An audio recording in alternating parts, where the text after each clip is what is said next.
Hello student, আগের ক্লাসে আমরা আলোচনা করেছি টাকা পয়সার বিয়োগ। তারপরের ক্লাসে আলোচনা করেছি টাকা পয়সার গুণ কিভাবে করতে হয়। আজকে আমরা আলোচনা করব টাকা পয়সার ভাগ কিভাবে করতে হয়। তোমরা আমার খুদে বন্ধুরা যারা টাকা পয়সার ভাগ করতে জানো না, আজকের ভিডিওটা শুধুমাত্র তাদের জন্য। চলো আমরা আজকে ভাগ করা শিখে নিই।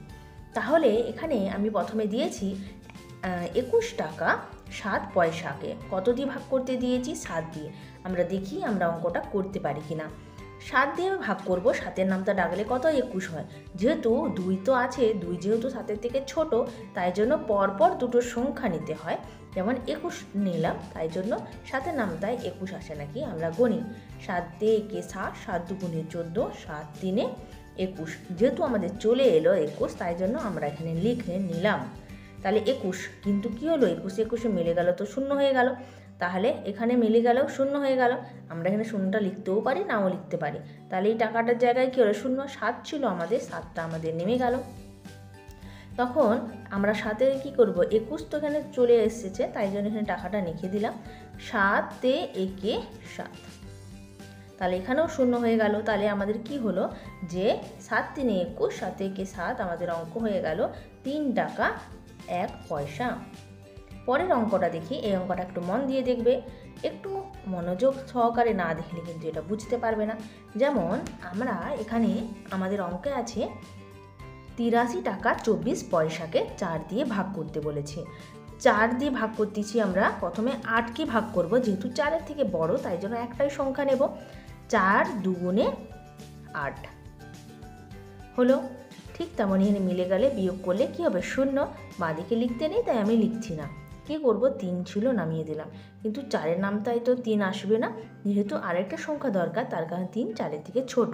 কিন্তু আমি এখানে 2 নামাতে পারি না, তার কারণ 83 টাকা ছিল আর এটা 24 পয়সা, মানে এখানে 3 যিনি আছেন তিনি কিন্তু টাকাতে আছেন। তাহলে আমি পয়সাকে তার পাশে এনে বস করাতে পারি না। তাই জন্য কী করতে হবে? আমাকে এই 3টাকে পয়সাতে পরিণত হতে হবে। মানে 3 টাকাকে আমি পয়সাতে পরিণত করব কেমন করে? 100 দিয়ে গুণ করে। টাকা থেকে পয়সাতে নিয়ে যেতে গেলে আমাদেরকে 100 দিয়ে গুণ করতে হয়। তাহলে 100 দিয়ে গুণ করলে হয় 300 পয়সা। তার সঙ্গে এই 24কে আমরা কি করে দেব? না, যোগ করে দেব। তাহলে হয়ে গেল 324। এইখানেই যা করার করবে মনে রাখবে, ভাগের মধ্যেই। অন্য সাইডে রাগ করার কোনো রকম প্রয়োজন নেই। এবারে হয়ে গেল এই যে 324কে ডাইরেক্ট আমরা 4 দিয়ে এখানে গুণ করবো। আমি এখানে ভাগ করব। আমি 4টাকে এখানে লিখে নিলাম। এবারে 4-এর নামটাই দেখি ডাকি 32 আসে নাকি, কারণ 3 নেব না, ছোটো তো।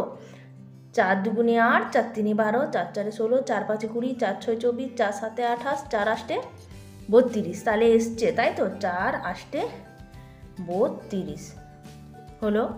4 8-এ 32 দিয়ে আবার লাইন টানলাম। কি হলো? 32 32 আমাদের বিয়োগ করলে শূন্য হবে, তাই জন্য আমি লিখছি না, 4টাকে আমি নামাচ্ছি।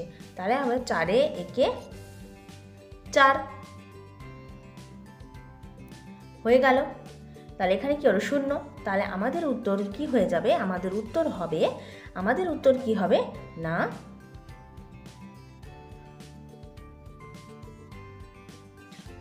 আমি উল্টো জায়গায় টয়াকারটা দিয়ে দিলাম গো। আমি এটা কেটে ওপরে লিখে দিচ্ছি 28 টাকা 1 পয়সা হয়ে গেল।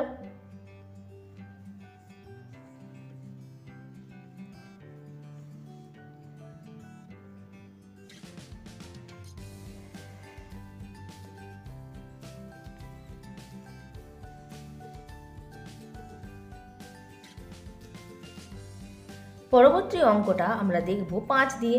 ঠিক আগের নিয়মেই হবে। 5 তিনে 15 টাকা, বিয়োগ করে দিলে শূন্য হবে। এখানে ডাইরেক্ট আমি কি করব? 3কে নামিয়েছি, 5কে নামিয়েছি, পয়সাকে আমি নাম করালাম, তাই জন্য শূন্য দেব। তাহলে কি করতে হবে আমাদের? যে 5 তিনে 15, 5 4-এ 20, 5 5-এ 25, 5 6-এ 30, 5 7-এ 35। 35 কি হয়ে গেল? এগুলো সব পয়সা। আমাদের উত্তর কি হলো? শূন্য। তাহলে এখানে আমাদের উত্তর হয়ে যাবে যে 3 টাকা। কীরকম করে লিখবো? এখানে তো জায়গা হলো না, এখানে 3.07 লিখে দিই, বা এখানটার মানে হলো 3 টাকা 0.07